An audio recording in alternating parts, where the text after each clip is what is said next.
One of the most searched manifestation topics online is, how do I manifest a specific person? Maybe it's an ex you want back, someone you have a crush on, a person who stopped responding, someone who doesn't seem interested yet.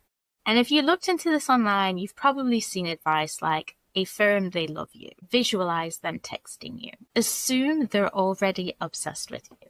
But today, we're going to talk about the truth about manifesting a specific person, the parts most manifestation videos avoid, because this topic sits right at the intersection of desire, psychology, and free will.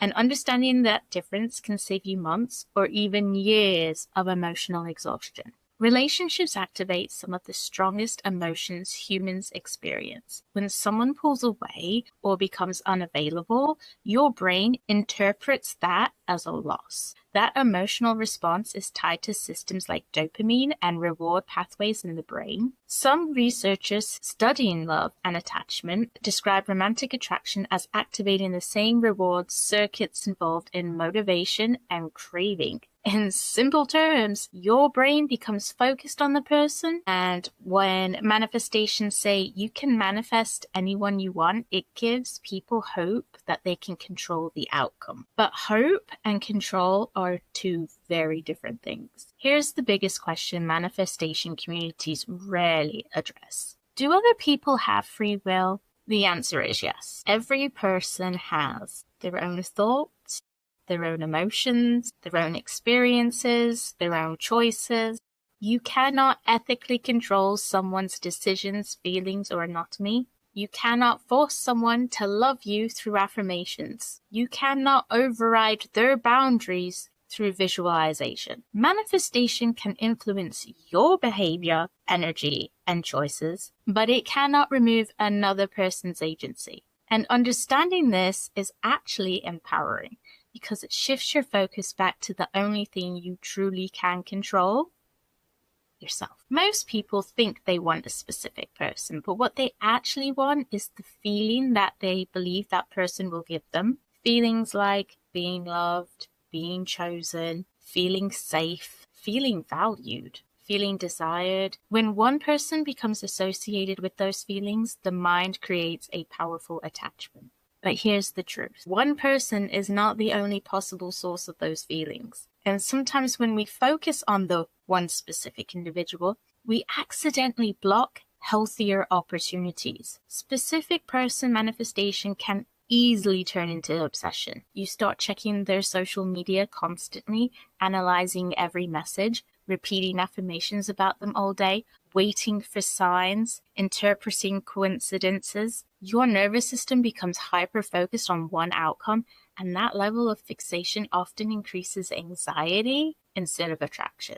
From a psychological perspective, attachment theory, explored by researchers, explains how anxious attachment can lead people to become overly focused on unavailable partners. Manifestation content sometimes unintentionally reinforces this cycle instead of helping people break it.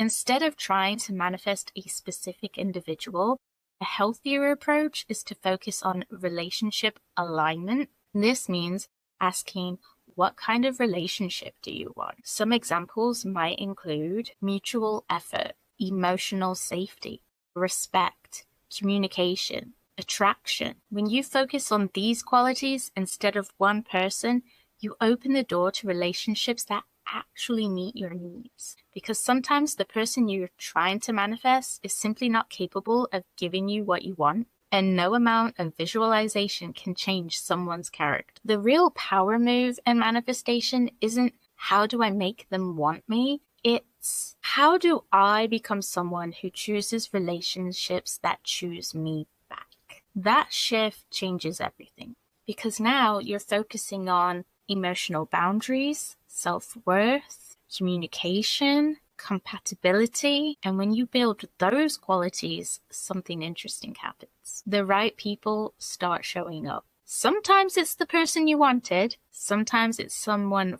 far better suited to you. But the key difference is this. You're no longer chasing, you're choosing. So here are some action steps I'd love for you to take. Write down your real desire. Instead of writing their name, write, what do I want to feel in a relationship?